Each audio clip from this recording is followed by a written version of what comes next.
So here comes your first question. Now in medical entrance exam in physics, normal emphasis of the examination body is to check the concept. Calculation होती है लेकिन बहुत ज़्यादा calculation वो नहीं पूछते हैं, कुछ क्वेश्चंस में जरूर पूछते हैं, बट बेसिकली वो इस तरीके से शुरुआत करना चाहते हैं। तो आप अपने क्वेश्चन पेपर में जब क्वेश्चंस पढ़ोगे फिजिक्स के, तो आपको फील होगा कि कई सारे क्वेश्चंस में तो यार मुझे कुछ सॉल्व करना ही नहीं था, सोचना था, समझना था, फिर मार्क करना था। तो उसी तरीके से मैं भी एक छोटे से क्वेश्चन से शुरुआत कर रहा हूं। और लॉज ऑफ मोशन अगर आप याद करो तो मैंने आपको शुरुआत में ही पढ़ाया था, जो वीडियो बनाया था, कि बैलेंस्ड इम्बैलेंस्ड फोर्सेस की बात करी थी। Say for example there is one big table in front of me which is not visible in the camera. अब अगर उस टेबल को मैं पुश कर रहा हूं, तो अगर बैलेंस फोर्स है, मतलब टेबल भी मुझे उतना ही फोर्स दे रही है, तो दोनों फोर्सेस बैलेंस हो गए, टेबल कहीं नहीं जाने वाली है, फिक्स रहेगी। But if I am applying a force which is more than the force offered by the table, तो टेबल चल पड़ेगी उधर की तरफ। ठीक, तो ऐसा ही कुछ कॉन्सेप्ट हम यहां लगा रहे हैं। A kite of mass m is skillfully held stationary in the sky. बहुत बारी मैं तो नहीं उड़ा पाता हूँ, but many times I noticed people are doing this thing. तो net force on the kite is how much? ठीक है। अब बहुत सारे स्टूडेंट्स को ये कंफ्यूजन होगा कि इसका आंसर mg होना चाहिए, क्योंकि भाई वेट नीचे लगेगा। अगर वेट नीचे लगता, आंसर mg होता, तो पतंग रुकी नहीं होती, नीचे गिर रही होती। इसका मतलब सिर्फ इतना है कि काइट के ऊपर जितने भी फोर्सेस काम कर रहे हैं, वो कुछ भी हो, वेट हो, अपथ्रस्ट हो, फ्रिक्शन हो, व्हाटएवर, वो सब एक दूसरे को बैलेंस करते रहे। जब बैलेंस्ड फोर्स की कंडीशन होगी, सो वेक्टर जो है addition of all these forces if balanced, तो उस सिचुएशन में हमारा करेक्ट ऑप्शन होगा 0, और तभी ऑब्जेक्ट, भले वो पतंग हो, टेबल हो, ट्रक हो, कार हो, only then it is going to be in rest. ठीक, तो इस क्वेश्चन को मैं जब भी स्टूडेंट्स के साथ शेयर करता हूं, बहुत सारे स्टूडेंट्स मुझे ये आंसर बताते हैं, क्योंकि ऊपर ये लिखा हुआ है काइट ऑफ मास m, बच्चे तुरंत जी से मल्टीप्लाई करके बोलते हैं कि sir wait mg। So please सोच के, जल्दबाजी नहीं करनी। आइए आगे चलते हैं। Now it comes second question. Average force necessary to stop a bullet of mass 20 gram moving with a speed of 250 meter per second as it penetrates into wood for a distance of 12 centimeter. ये question कुछ इस तरीके से है, मैं इधर बना रहा हूं। मान लीजिए ये एक ब्लॉक था, ठीक है, वुडन ब्लॉक है मेरे पास एक।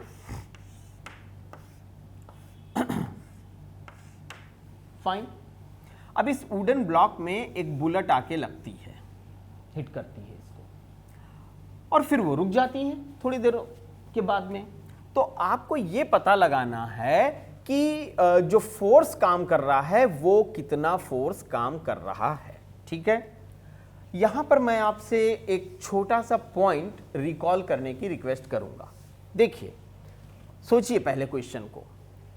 बुलेट चल रही है, उसका मास गिवन है, तो क्या बुलेट में काइनेटिक एनर्जी है? ऑब्वियसली।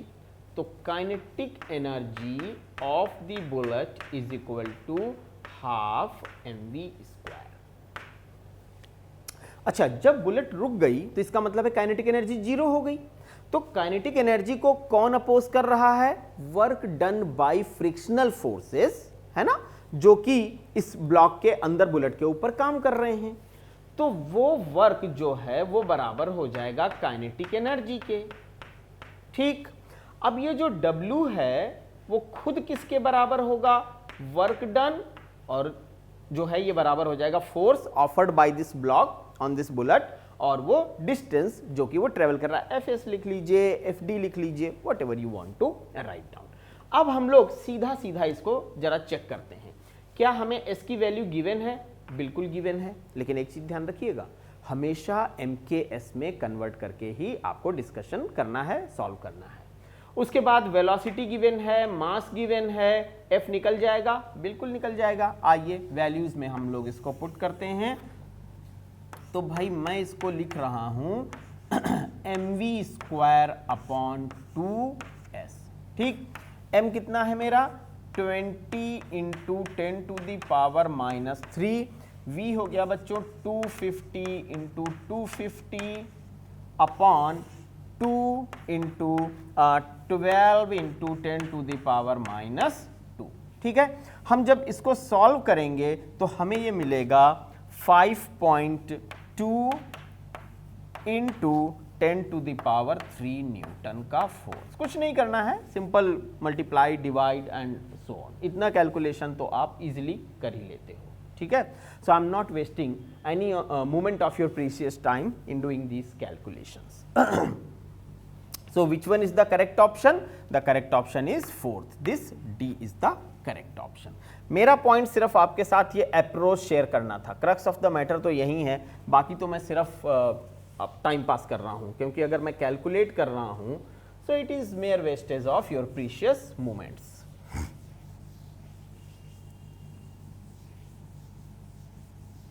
आइए अगले क्वेश्चन पे चलते हैं हम लोग। A car traveling at a speed of 30 km per hour is brought to a halt in 8 meter by applying brakes. Okay. If the same car is traveling at twice the speed, देखिए 30 से 60 है, it can be brought to a halt with the same braking power in how much distance?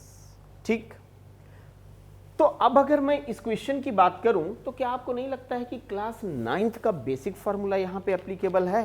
कौन सा formula? Formula is v square is equal to u square plus minus twice as। ठीक है, आइए अब अगर मैं आपको यहां से एक वो बताऊं इसका मतलब कॉन्सिक्वेंस, तो मैं ये कह सकता हूं कि v square minus u square is equal to twice as। अच्छा, if the same car is travelling it can be brought to halt with the same braking power. तो कहीं ना कहीं कहा यह जा रहा है कि जो एक्सेलरेशन है ना वो सिमिलर रह रहा है। ये बात इन्होंने यहां पे मेंशन कर दी है, अदरवाइज मुझे 2 बार इस इक्वेशन को सॉल्व करना पड़ता। ठीक, अच्छा फाइनल वेलोसिटी, अरे भाई रुक जानी तो 0 हो जानी है। पहली बारी में डिस्टेंस आ रही है 8 मीटर, ठीक, दूसरी बार में डिस्टेंस कितनी होगी जबकि वेलोसिटी मेरी हो गई है 60 किलोमीटर पर आवर।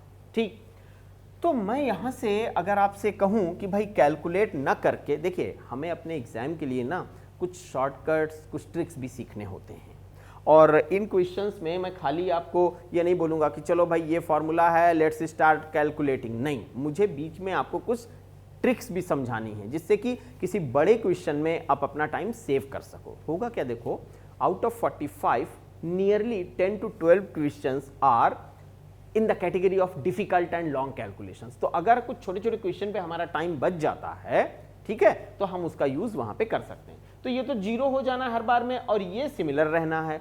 तो क्या मैं ये कह सकता हूं कि इस पर्टिकुलर सेगमेंट में जो मुझे दिख रहा है वो ये दिख रहा है,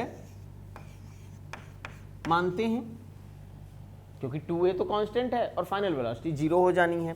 अच्छा, तो 2 बार के लिए जरा इसको कैलकुलेट करते हैं। तो पहली बार में बच्चों वेलोसिटी जब है मान लीजिए u, ठीक है ना, ये तो ये डिस्टेंस है s1, फिर s2 u1 upon u2 whole square.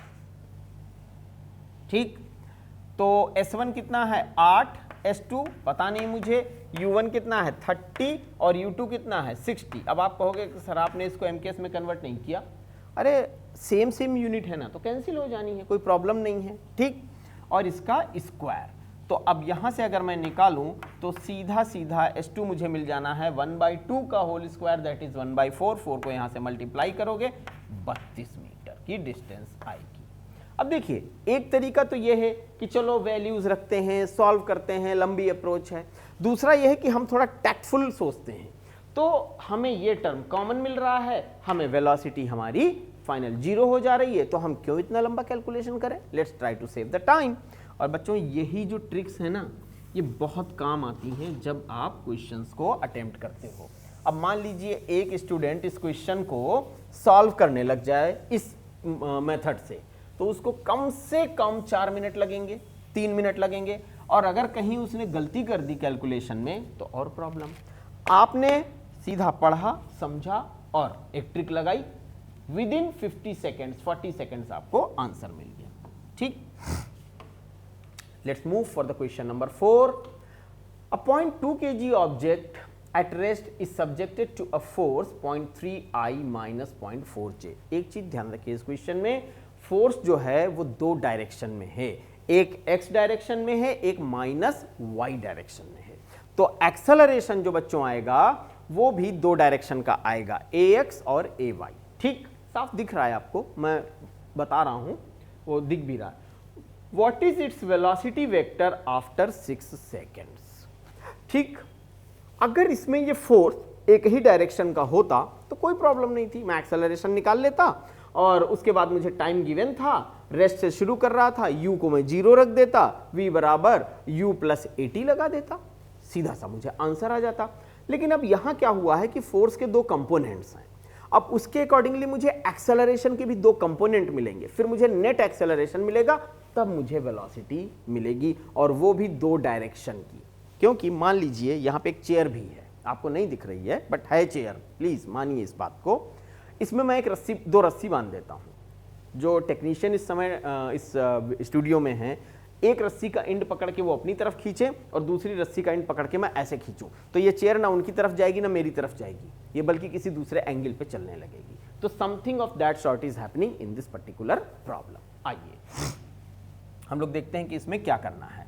तो हमारे पास में v हमारा है नहीं, t हमारा 6 सेकेंड गिवन है हमें, और u हमारा 0 आ रहा है, गिवन है। ठीक, तो ax fx अपॉन m, ये तो मैं लिख सकता हूं। तो ax is equal to fx upon m जब मैं निकालूंगा तो मुझे एक वैल्यू मिलेगी। ठीक, उसी तरीके से मैं ay की बात कर लेता हूं, fy बाई m की बात कर लेता हूं। तो यहां से मुझे जो a नेट मिल जाएगा वो मुझे मिलेगा 3/2 i कैप। आप लोग इसको चाहें तो ऐसे कर सकते हैं और चाहो तो अलग अलग निकाल के लिख सकते हो, मैंने सिर्फ ये ट्रिक बताई और यहाँ पे मैं वैल्यूज रख दे रहा हूँ। 3/2 i cap minus 2j cap. Finally v बराबर आएगा u प्लस a t। ठीक, अब ये 0 है और इसकी वैल्यू है मेरे पास यहाँ पे, तो v बराबर बच्चों में लिख देता हूँ 3/2 और t कितना है 6, तो 3 3 जा 9, सॉरी हाँ 9 i कैप, 6 सेकंड का टाइम है, yes 9 i cap minus 12 j cap, ये इसका आंसर आएगा। तो इस हिसाब से अगर मैं देखूं तो इसका a जो है वो करेक्ट आंसर है। ठीक है,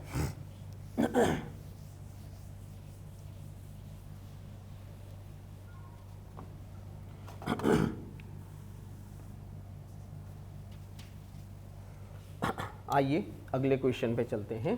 question number 5। A player caught a cricket ball of mass 150 grams which was moving with a velocity of 20 meter per second. If the catching process is completed in 0.1 second, the blow exerted by the ball on the hands of the player. चलिए छोड़ते हैं question, कौन discussion करे question का, हम लोग खेलते हैं क्रिकेट। भाई ऐसा होता है, मैं थर्ड मैन पॉइंट पे फील्डिंग कर रहा हूँ, अब मेरे पास कैच आ रहा है, तो जब मैं कैच लेता हूँ तो मैं कैच लेने के बाद ऐसे करके अपना हाथ करता हूँ, और अगर ये प्रोसेस नहीं हुई तो many times it may happen कि बॉल मेरे हाथ में आने के बाद गिर जाती है। तो जो कांटेक्ट होता है ना फ्रैक्शन ऑफ सेकंड के लिए, जैसे यहाँ पे कहा गया 0.1 सेकेंड, उतनी देर में बॉल ऑब्वियसली मेरे हाथ, मेरे पाम को हिट करती है, सम सॉर्ट ऑफ पेन। आपने देखा होगा जब भी कैच लेते हैं प्लेयर्स तो हाथ जो है जिस डायरेक्शन में कैच पकड़ते हैं, बॉल जा रही होती है उससे थोड़ा सा दूर तक जाता है। ठीक है, so that in order to avoid that particular type of impulse. तो यहाँ पे ये क्वेश्चन कुछ और नहीं है बल्कि इम्पल्स से एसोसिएटेड है। ठीक, so here I would like to mention as F into T is equal to m delta v। Delta v मैंने क्यों लिखा? डेल्टा v इसलिए लिखा, final velocity minus initial velocity. ठीक है, m ब्लो एक्सर्टेड, ब्लो कुछ नहीं है, ये जो फोर्स है यही ब्लो की बात है, m और v minus you upon T. चलिए वैल्यूज रखते हैं हम लोग यहाँ पर, तो ये हमें मिल जाएगा 0.150। ठीक, और मुझे मिलेगा ये इनिशियल वेलोसिटी 20 -0, क्योंकि फाइनली तो रुकी जानी है। v और u ये मत कंफ्यूज करिएगा, फाइनल इनिशियल मैंने सिर्फ इसका मतलब वो रख दिया है, v1 u1 ऐसे करके मैं रख दे रहा हूँ, ठीक है ना, कंफ्यूज इससे लेके मत कंफ्यूज होइएगा। और 0.1 सेकेंड, तो अब मैं इसको अगर सॉल्व करूंगा तो ये मुझे मिलेगा 30 न्यूटन का फोर्स, और 30 न्यूटन का फोर्स मेरे पास में करेक्ट ऑप्शन आ रहा है बी। ये फॉर्मूला मुझे सिर्फ यहाँ पे मेंशन करना था कि भाई this is something which is important. आप लोग नॉर्मली मिस आउट कर जाते हो छोटे छोटे बेसिक रिजल्ट्स, और आप अपने पिछले सालों के पेपर उठा के देखो तो out of I will mention out of 45 around 20 questions are of very basic in nature. Fine. It comes your question number 6. A ball falls on surface from 10 meter height and rebounds to 2.5 meter. बच्चों ये आप perform कर सकते हो अपने घर में, school में, मैदान में, लेबोरेटरी में। एक अपन टेनिस बॉल लेते हैं, उसको डालते हैं नीचे। होता क्या है, जब हम ड्रॉप करते हैं, ठीक है ना, तो बॉल नीचे जाती है, सरफेस अगर हार्ड है, रॉकी लाइक स्टोन, तो ऊपर आती है, फिर नीचे जाती है, फिर ऊपर आती है, and so on so forth, फिर धीरे धीरे ग्रेजुअली वो सेट हो जाती है। So that is the process. If duration of contact with floor is 0.01 second, then average acceleration during contact is how much. ठीक है, कहीं ना कहीं ये क्वेश्चन भी पिछले वाले कॉन्सेप्ट के साथ ही जुड़ा हुआ है, ठीक है, अगर आप इसको ध्यान से समझो तो। एज सच इसमें कुछ ऐसा है नहीं जो बहुत मैं एलेबरेट करूं। मैं क्या कर रहा हूं, इसका आपको एक वो दे रहा हूं। तो पहली बारी में मैं लगाऊं अगर, तो मैं लिख सकता हूं √2GH1।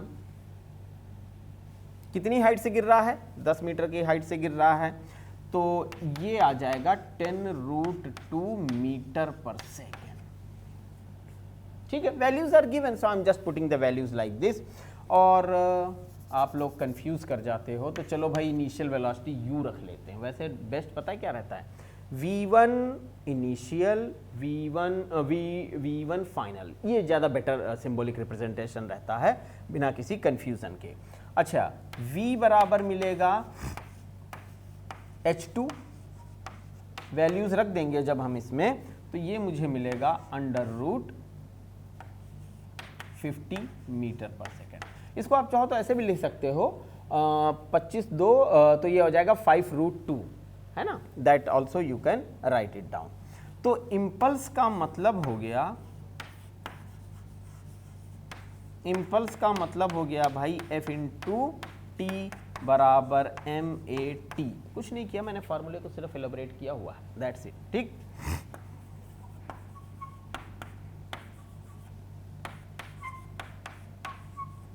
सॉरी, ठीक है। और टाइम आपके पास में कितना है, तो मल्टीप्लाई कर दीजिएगा। तो a बराबर बच्चों मिलेगा आपको mv + u/mt। m से m कैंसिल हो गया, वैल्यूज आप रख दीजिए, तो 2100 मीटर पर सेकेंड स्क्वायर आपका आंसर आएगा। ठीक, ये दोनों ही क्वेश्चन, ये वाला करेक्ट आंसर है आपका। दोनों ही question based upon the concept of impulse. Normally आप लोग ये थोड़ा सा मिस आउट करते हो, दैट्स व्हाई आई थॉट कि चलो थोड़ा सा इसके ऊपर हम एम्फसाइज करते हैं, ठीक है।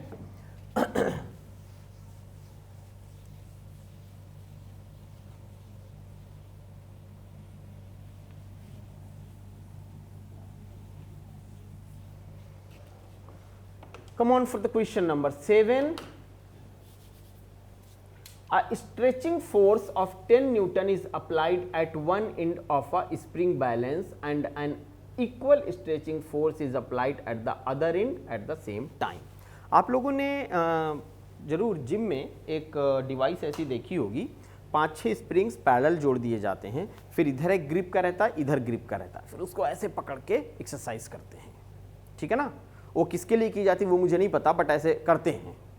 During my IIT days, I also used to do like that without getting the understanding कि ये क्या चीज़ है, ठीक है ना। तो ये उस टाइप का कुछ एक्सपेरिमेंट है। या तो आप ऐसे भी सोच सकते हो, घरों में जो गैस सप्लाई करने सिलेंडर लेके आते हैं, आजकल तो बहुत जगह नहीं है, वो पाइपलाइन वाली है, बट ऐसा अगर है तो आप देखना उसके पास एक ना स्प्रिंग बैलेंस रहता है जिसमें वो सिलेंडर को हुक करके फिर आपको दिखाता है कि the net amount of gas is equal as it is mention. तो उसको आपने जहां पे सिलेंडर को पकड़ना है आपने ऐसे पकड़ा और ऊपर वाले हुक को ऐसे पकड़ा, खींच रहे हैं, समथिंग लाइक दैट। फाइन।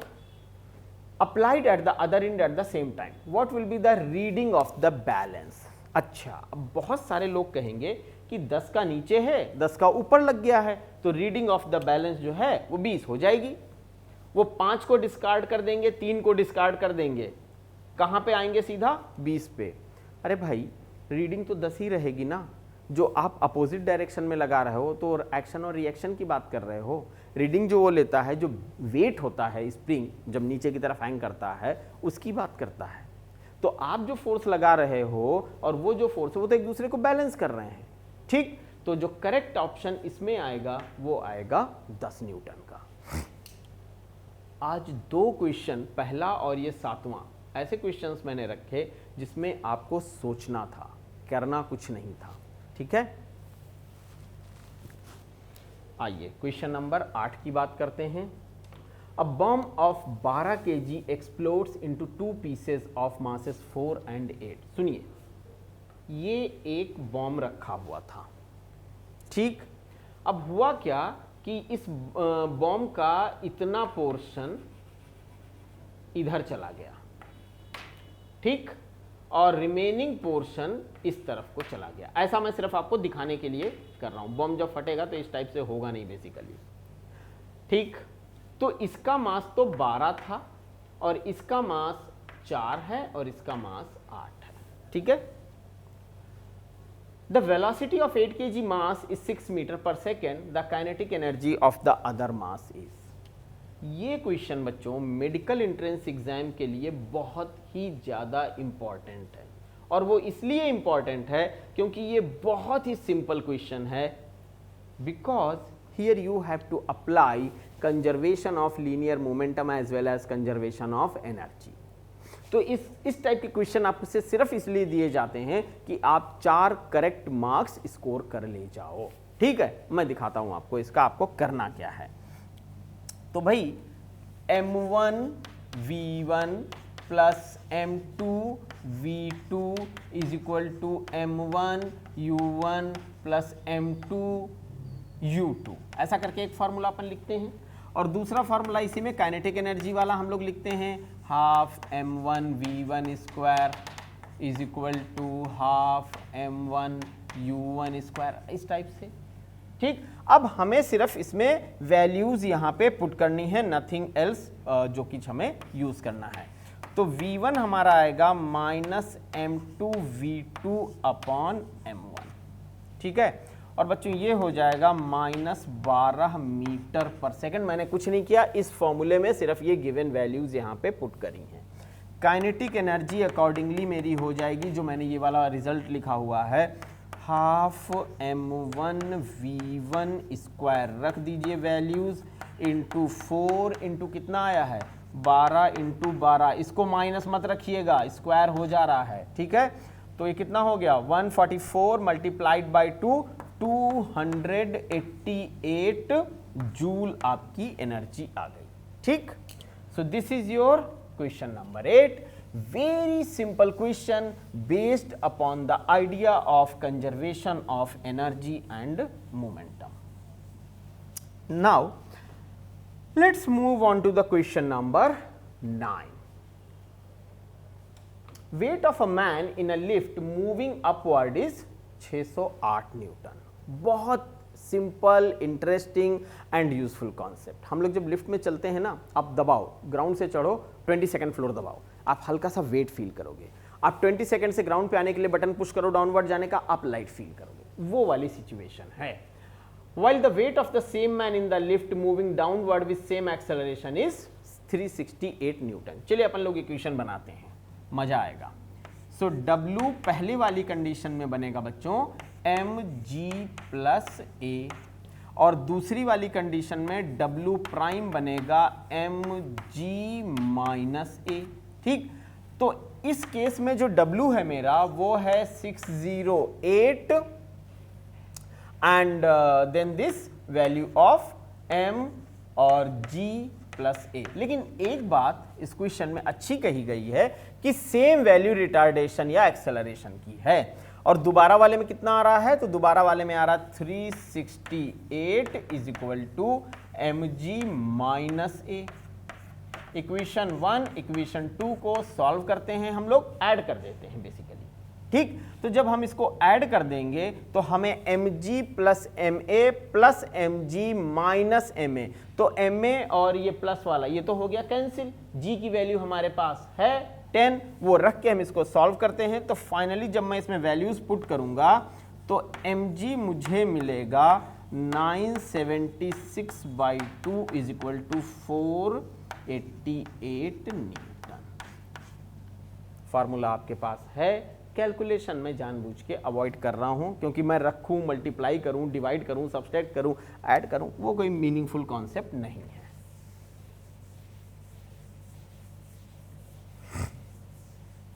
और कहीं ना कहीं मेरे मन में एक अप्रोच और भी है। मैं फोर्स करना चाहता हूं आप लोगों को, सॉरी टू से, कि आप अपने आप से भी ट्राई करो क्वेश्चंस। ठीक है, आइए आज का हम लोग इस पर्टिकुलर एपिसोड का लास्ट क्वेश्चन पिक करते हैं। बड़ा खूबसूरत सा क्वेश्चन है, बहुत अच्छे से ऑप्शंस हैं। A man slides down a light rope. I hope काफ़ी टाइम पे आप लोग जब कहीं घूमने जाते हो तो इस टाइप की एक्सरसाइज करते हो। एक रोप लटक रही है, मैंने उसको पकड़ा और मैं उस पर स्लाइड करते हुए नीचे आ रहा हूँ। हुज ब्रेकिंग स्ट्रेंथ इज नीटा टाइम्स हिज वेट। अगर मान लीजिए मेरा वेट m है, चलिए w मान लेते हैं, तो नीटा इंटू डब्ल्यू उतना स्ट्रेंथ है उसकी। ठीक है, what should be the maximum acceleration of the person, जिससे कि रोप जो है वो टूटे नहीं। ठीक है, क्योंकि अगर मैं ज्यादा तेज चल पड़ूंगा, एक्सेलरेशन बढ़ेगा, तो फिर जो रोप है वो ब्रेक करेगी। तो आइए इसमें जो मुझे फॉर्मूला डालना है वो बड़ा ही बेसिक रिजल्ट है, mg minus r is equal to ma। R क्या है, रिएक्शन, टेंशन की बात नहीं करेंगे, रिएक्शन। ठीक, अब इसमें अगर मैं देखूं तो mg 1 माइनस दिस नीटा इज इक्वल टू ma। क्यों भाई, अरे ये रिएक्शन तो इसी के टाइम में है ना, उतना टाइम्स। तो जब मैं अब इसको सॉल्व करूंगा तो ये मुझे मिलेगा 1 माइनस नीटा। ठीक, तो g 1 minus Neeta, I hope इतना पोर्शन आपको वीडियो में दिख ही रहा होगा। तो ये वाला मेरा करेक्ट ऑप्शन हुआ। इस पूरे वीडियो में मैंने कोशिश ये करी है कि हम लोग बेसिक अपनी अप्रोच को इतना स्ट्रांग करें कि अब आप एक चीज सोचो, अगर ये सारे स्टेप्स आप एग्जामिनेशन हॉल में लिखने लग जाओ इन क्वेश्चंस के लिए, तो 45 क्वेश्चन करने के लिए आपको 2 घंटे भी कम पड़ जाएंगे। तो कहीं ना कहीं मुझे ये जो, और देखो आप बहुत ही फंडामेंटल इक्वेशंस हैं, तो कहीं ना कहीं मुझे फास्ट वे में इक्वेशंस लिखने की हैबिट भी इनकलकेट करनी। This is the message that I want to convey to all of you. Fine, so with this hope कि आप मेरी 2 पॉइंट्स को तो जरूर कोशिश करोगे फॉलो करने की अपनी अप्रोच में। One is time management, another is जो बेसिक कॉन्सेप्ट्स हैं उन्हें हमें अपने टिप्स पे रखना है, उनको मुझे लिख लिख के सॉल्व नहीं करना है। कोशिश करिए वो इतने अच्छे से आपके स्ट्रांग हो। इसलिए मैंने आज बहुत ज़्यादा एलेबोरेट नहीं किया। मैं फोर्स करना चाह रहा हूँ कि प्लीज़ ये डायरेक्ट रिलेशंस लिखिए। ठीक है, so with this hope that you will try up to some extent from your side, I would like to say thanks to all of you for watching this video. Take care of yourself. Have a nice time.